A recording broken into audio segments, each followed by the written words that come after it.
నమస్కారం city news కి స్వాగతం. ముందుగా ముఖ్యాంశాలు.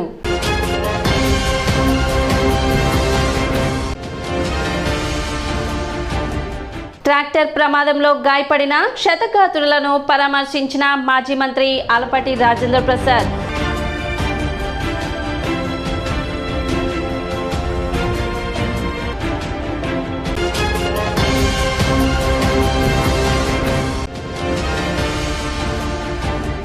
మైనర్లు వాహనాలు నడుపుతూ పట్టుబడినట్లయితే చట్టరీత్యా చర్యలు తీసుకుంటాం. One town CI Dasaratha Ramarao హెచ్చరిక.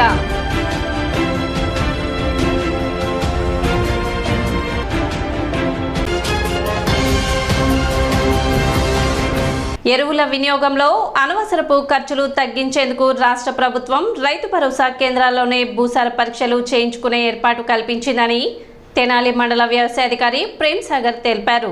గతంలో తీసిన భూసార పరీక్షల ఫలితాలకు సంబంధించిన కార్డులను రైతు భరోసా కేంద్రాలలో ప్రింట్ తీసుకోవచ్చని చెప్పారు. ప్రతి రైతు భరోసా కేంద్రాల సేవలను వినియోగించుకోవాలని విజ్ఞప్తి చేశారు.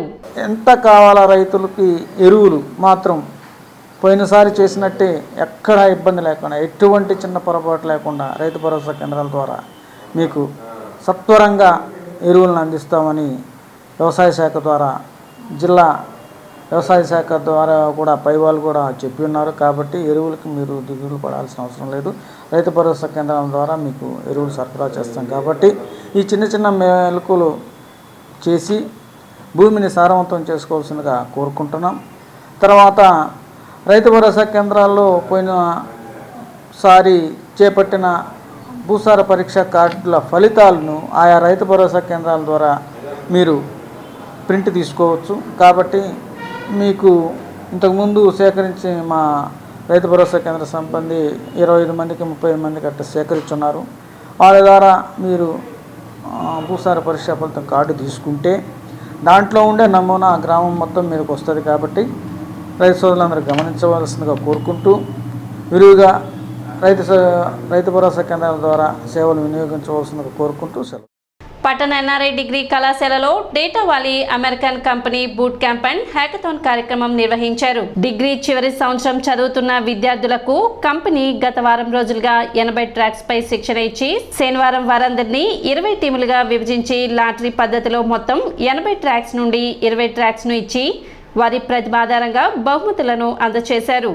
మొదటి బహుమతి 5,000, రెండవ బహుమతి 3,000, మూడవ బహుమతి 2,000 అందజేశారు.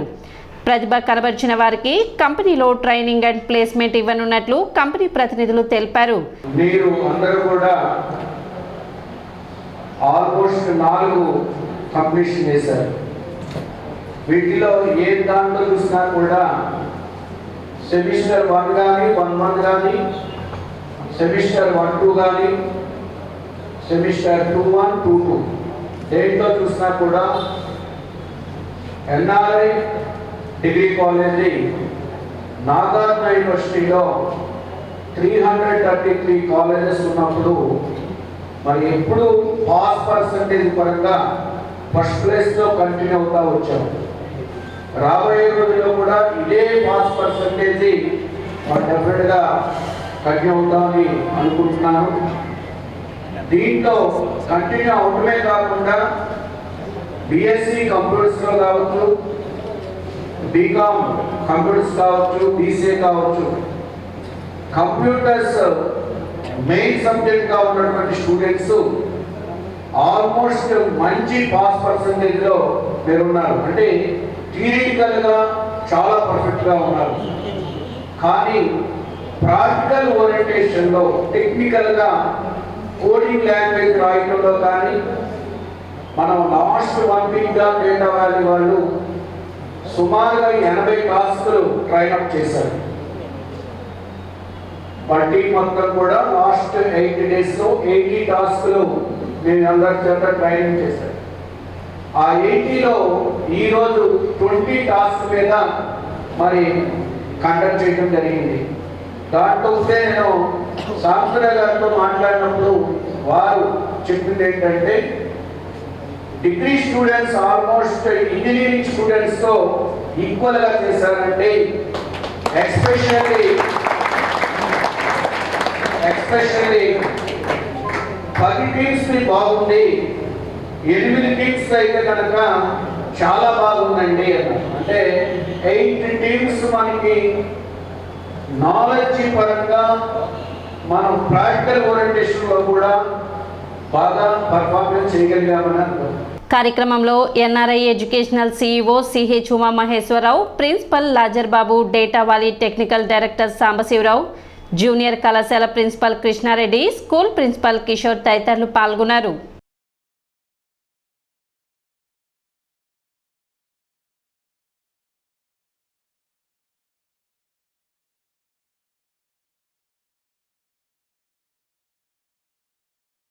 సో మనకి మండే నుంచి ఈ ప్రోగ్రామ్ అనేది మనం స్టార్ట్ చేసాం. ఎవ్రీబడి ప్రతి స్టూడెంట్ దీంట్లో, ఎందుకంటే డే 1 వచ్చినప్పుడు నేను కొంచెం ఎక్కడో కొంత గిల్టీనెస్ అనిపించింది. ఎందుకంటే డిగ్రీ స్టూడెంట్స్ కదా, మనం వీళ్ళని ఎలా టెక్నికల్గా మనం ఫీల్ చేయవచ్చు. ఎందుకంటే మీరు కొంచెం అకాడమికల్గా నేను చూసిన ఫిగర్స్ కనిపిస్తున్నాయి, ఈ గవర్నమెంట్ ఫిగర్స్ కనిపిస్తుంది, నాకు స్టేటస్లో కనిపిస్తుంది. యూనివర్సిటీ లెవెల్లో ఒకప్పుడు మనకి యూనివర్సిటీ లెవెల్లో ఒక 2-3 కాలేజెస్ ఉండేవి. ఏది మనకి కృష్ణా, గుంటూరు, ప్రకాశం ఈ 3 డిస్ట్రిక్ట్స్ లో కలిపి ఏఎన్యూ కింద అరౌండ్ 300+ కాలేజెస్ ఉంది. వాటిలో మనకి డిస్ట్రిక్ట్ వచ్చేసి ఒక కాలేజీ ఉండేది, ఇది ఈ విధమైన మార్క్స్ వచ్చిన స్టూడెంట్స్. అలాంటిది మనకి మన తెనాల్లోనే అలా ఫిగర్ చూస్తే నాకు ఆన్సర్ వస్తుంది, వీళ్ళు డిగ్రీ కాలేజీకి వెళ్ళాలా లేదంటే అసలు ఇంటర్మీడియట్ కార్పొరేట్ కాలేజీ అన్నట్టుగా ఉంది. అంటే ఆ స్పోర్టివ్నెస్ అనేది ఉంది. సో అందుకే నేను ఫస్ట్ అప్రోచ్ కూడా ఇక్కడికే రావడం జరిగింది. ఇక్కడికి రావడంతో మన ప్రపోజల్ కూడా వెంటనే మీరు యాక్సెప్ట్ చేయడం, మేనేజ్మెంట్ వాళ్ళు యాక్సెప్ట్ చేయడం, ఈ ప్రోగ్రామ్ మిమ్మల్ని ఇన్వాల్వ్ చేయడం. అయితే మాకు ఇక్కడ అల్టిమేట్గా ఎండ్ ఆఫ్ ది డే మాకు సాటిస్ఫాక్షన్ కలిగించింది ఏంటంటే మీ సైడ్ నుంచి మంచి రెస్పాన్స్ వచ్చింది. ఎందుకంటే డిగ్రీ కాలేజ్ నాకు ఎక్స్పీరియన్స్ ఉంది, ఒక 10 years ఎక్స్పీరియన్స్ ఉంది. ఒక 2 hours క్లాస్ చెప్తామంటే ఒక 1 hour అనేది కొంచెం అన్ఈజీగా ఉంటాను. I recently completed my web development course with Data Valley. And I'm extremely pleased to share the experience. And also now I would like to say about an exciting project we've been working on, a weather forecast dashboard. This comprehensive website includes multiple steps, including fetching data weather API and designing the user interface. State bank of India విశ్రాంత ఉద్యోగి కీర్తిశేషులు జ్యోతుల చిన్న ప్రకాష్ రావు ద్వితీయ వర్ధంతి సందర్భంగా స్థానిక గాంధీ ఆశ్రమంలోని వృద్ధులకు అల్పాహారం పంపిణీ చేశారు. తొలుత ఆయన చిత్రపటానికి కుటుంబ సభ్యులు, ఆశ్రమవాసులు పూలమాలలు వేసి నివాళులు అర్పించారు. ఈ సందర్భంగా చిన్న ప్రకాష్ రావు చేసిన సేవలను పలువురు కొనియాడారు. అనంతరం ఆశ్రమవాసులకు అల్పాహారం పంపిణీ చేశారు. కార్యక్రమంలో జ్యోతుల ఆనంద్ బాబు, గుమ్మడి రత్నవర్ధన్, కోటేశ్వరరావు తదితరులు పాల్గొన్నారు. డాడీ జ్యోతుల చిన్నప్రకాశ్రావు గారి 2వ వర్ధంతి సందర్భంగా గాంధీ ఆశ్రమంలో కోటేశ్వరరావు గారి ఆధ్వర్యంలో మరి ఉన్న వృద్ధులకు స్వీట్స్ పంపిణీ చేయడం జరిగింది. అలాగే మా డాడీ జేసీ గారి గురించి గత 2 సంవత్సరాల ముందు అందరికీ బాగా తెలుసు. ఆయన చాలా సేవా కార్యక్రమాలు చాలా చేసి ఉన్నారు. అందులో దైవ కార్యక్రమాలు కూడా చేసి ఉన్నారు. జీసస్ క్రైస్ట్ ప్రేయర్ హోమ్ అనే మహా సంస్థ ద్వారా అందరికీ చాలా కార్యక్రమాలు చేస్తున్నారు.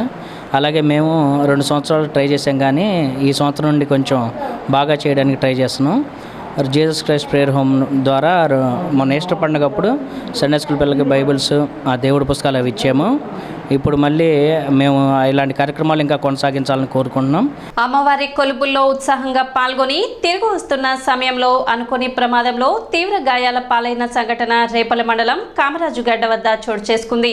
బాధితులు తెలిపిన వివరాల ప్రకారం కొలిపర మండలంలోని దావులూరిపాలెం గ్రామానికి చెందిన సుమారు 30 మందికి పైగా గ్రామస్తులు ట్రాక్టర్లో రేపల్లి మండలం కామరాజుగడ్డ గ్రామంలో జరుగుతున్న కొలుపులకు వెళ్లారు. అక్కడ పూజలు ముగించుకుని తిరిగి ట్రాక్టర్పై స్వగ్రామమైన దావులూరుకు తిరిగి ప్రయాణమయ్యారు. ఈ క్రమంలో మార్గమధ్యమైన రేపల్లె మండలం మౌరుతోట గ్రామం వద్ద రోడ్డు మలుపులో ట్రక్కు బోల్తా పడింది.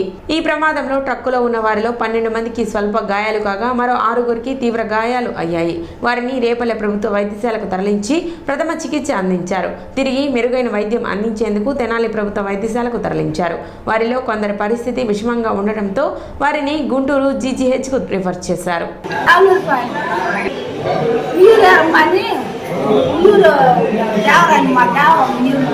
ఆ దేవర సంబరానికి వెళ్ళామండి. తాటరి పని చేసింది మమ్మల్ని. 100 మంది ఉన్నాము దాంట్లో. బాగానే వచ్చేటప్పుడు కొడుకులు అయిపోయి వచ్చాము టాబ్లెట్ చేశారు పడిపోయాం కాటలు వచ్చి తుమ్మిళ్ళు పోయాం తాగలేకపోయింది రేపు రేపు వచ్చిన రేపు హాస్పిటల్లో ఫోన్ చేస్తే వాళ్ళు వచ్చి తీసుకెళ్ళారు అంబులెన్స్ 100 మంది పైన ఉన్నారు 100 మంది ఉన్న ఆడవు మా దావులు కొనుక్కులకి వెళ్ళేవాళ్ళం ఈ ఊరు పని ఊరు నుంచి వస్తున్నట్టే తగ్గి ఒకే మంది ట్రాక్టర్ ప్రమాదంలో గాయపడి చికిత్స పొందుతున్న కొల్లిపర మండలం దావులూరుపాలెంకి చెందిన క్షతగాతులను మాజీ మంత్రి ఆల్పాటి రాజేంద్ర ప్రసాద్ పరామర్శించారు. తెనాలి జిల్లా ప్రభుత్వ వైద్యశాలలో క్షతగాతులను పరామర్శించి వారికి అందుతున్న వైద్య సేవలను వైద్యశాల అధికారులు అడిగి తెలుసుకున్నారు. వైద్యశాలలో బాధితులకు మెరుగైన వైద్య సేవలు అందిస్తున్నామని, ప్రాణాలకు ఎటువంటి ప్రమాదం లేదని వైద్యులు ఆల్పాటి రాజేంద్ర ప్రసాద్ కు తెలిపారు. ఆర్థోపెడిక్ సర్జన్ డాక్టర్ హనుమంతరావుతో బాధితులకు అందించిన వైద్య సేవలు అందించాల్సిన సేవలపై ఆరా తీశారు. క్షతగాత్రులలో మరికొందరికి ఆపరేషన్ చేయవలసి ఉందని, 2 రోజుల్లోనే వారందరికీ ఆపరేషన్ పూర్తి చేస్తామని డాక్టర్ హనుమంతరావు ఆల్పాటి రాజేంద్ర ప్రసాద్ కు తెలిపారు. మాజీ మంత్రి ఆల్పాటి రాజేంద్ర ప్రసాద్ మాట్లాడుతూ రేపల్ల వద్ద ఆటోను తప్పించబోయి ప్రమాదవశాత్తు ట్రాక్టర్ ప్రమాదానికి గురైందని, ఈ ప్రమాదంలో తెనాలి నియోజకవర్గం దావులూరుపాలెంకి చెందిన పలువురు తీవ్ర గాయాల పాలవడం దురదృష్టకరమని అన్నారు. తెనాలి జిల్లా ప్రభుత్వ వైద్యశాలలో చికిత్స పొందుతున్న బాధితులను పరామర్శించడం జరిగిందని, బాధితులకు వైద్యశాలలో అందుతున్న సేవలపై వైద్యాధికారులను అడిగి తెలుసుకోవడం జరిగిందని, వారిలో ఇప్పటికే పలువురికి ఆపరేషన్ చేయడం జరిగిందని, మరికొందరికి చేయాల్సి ఉందని వైద్యులు వెల్లడించారు. బాధితులకు ఎటువంటి ఇబ్బందులు తలెత్తకుండా సకాలంలో మెరుగైన వైద్య సేవలు అందించాలని తాను సూచించడం జరిగిందని, ఇటువంటి సంఘటనలు జరగడం దురదృష్టకరమని, బాధితులు అందరూ వ్యవసాయ కూలీలు, వారికి తామంతా అండగా నిలుస్తామని ఆల్పాటి రాజేంద్ర ప్రసాద్ హామీ ఇచ్చారు. ఆలపాటి రాజేంద్ర ప్రసాద్తో పాటు మండల తెలుగుదేశం పార్టీ అధ్యక్షులు కేసన కోటేశ్వరరావు, దావులూరుపాలెం గ్రామ పార్టీ నాయకులు, పలువురు టీడీపీ నాయకులు, కార్యకర్తలు పాల్గొన్నారు.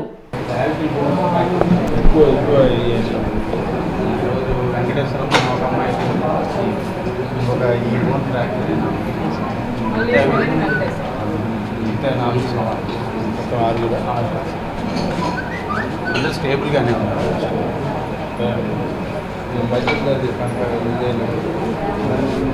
నేను సాక్షి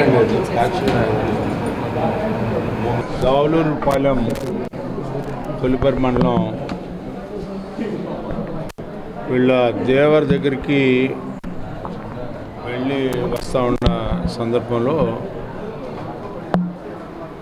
చెరుగుపల్లి మండలం దగ్గర రేపల్లె చెరుగుపల్లి మండలం మధ్యలో యాక్సిడెంట్ అయ్యి ట్రక్ బోర్లు పట్టడం వల్ల దాదాపు ఒక 20 మందికి వివిధ రూపాల్లో దెబ్బలు తగలటం, ఒకళ్ళని గుంటూరు హాస్పిటల్కి, కొంతమంది చెరుగుపల్లి, అదేవిధంగా కొంతమంది ప్రైవేట్ హాస్పిటల్, ఇక్కడ దాదాపు ఒక 15 మందిని గవర్నమెంట్ హాస్పిటల్లో చేర్చడం జరిగింది. వీళ్ళందరికీ కూడా వెంటనే చికిత్స రాత్రి నుంచే చేయటం, ఈరోజు కొంతమందికి ఆపరేషన్స్ చేయాల్సి వస్తే కొంతమంది చేశారు.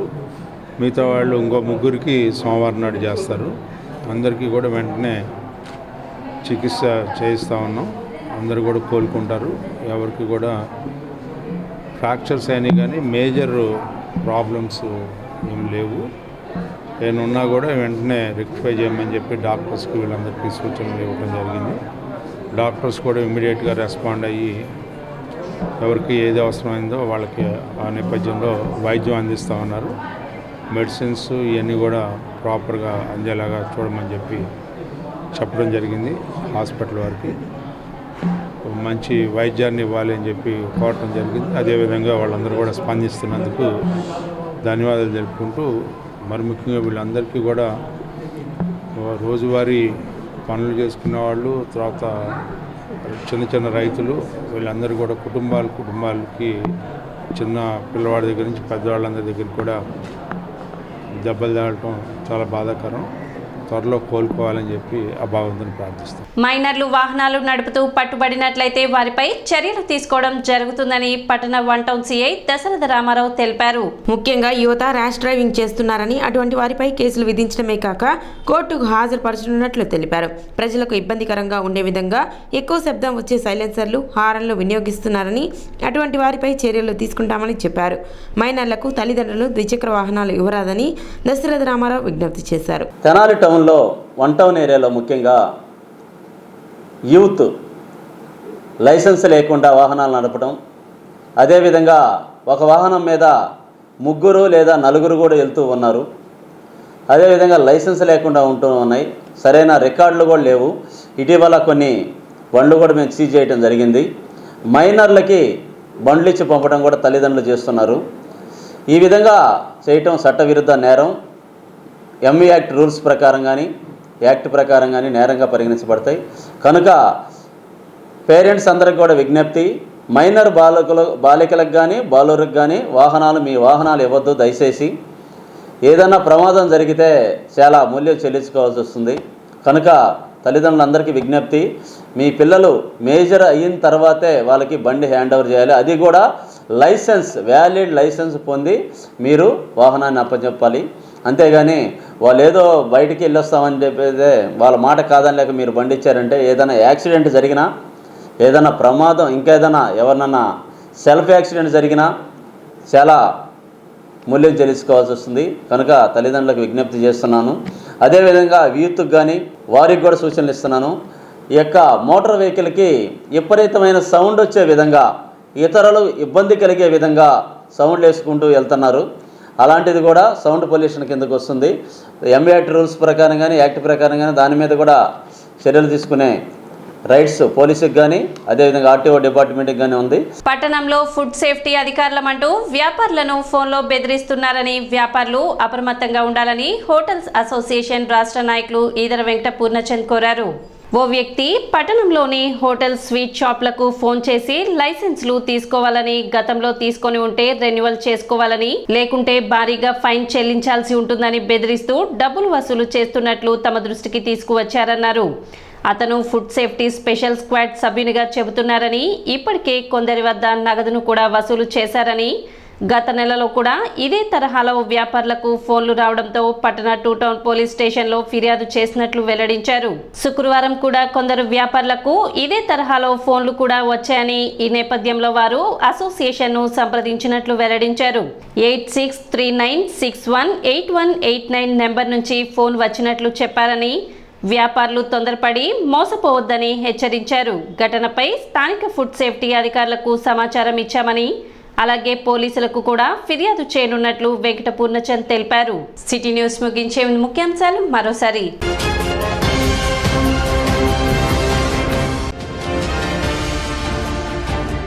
ట్రాక్టర్ ప్రమాదంలో గాయపడిన క్షతగాత్రులను పరామర్శించిన మాజీ మంత్రి ఆలపాటి రాజేంద్ర ప్రసాద్.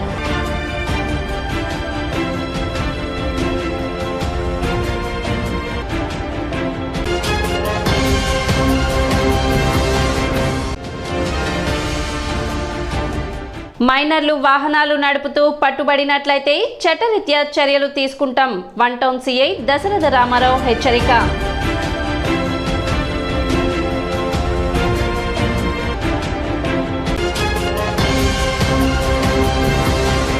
సిటీ న్యూస్ ఇంతటితో సమాప్తం. నమస్కారం.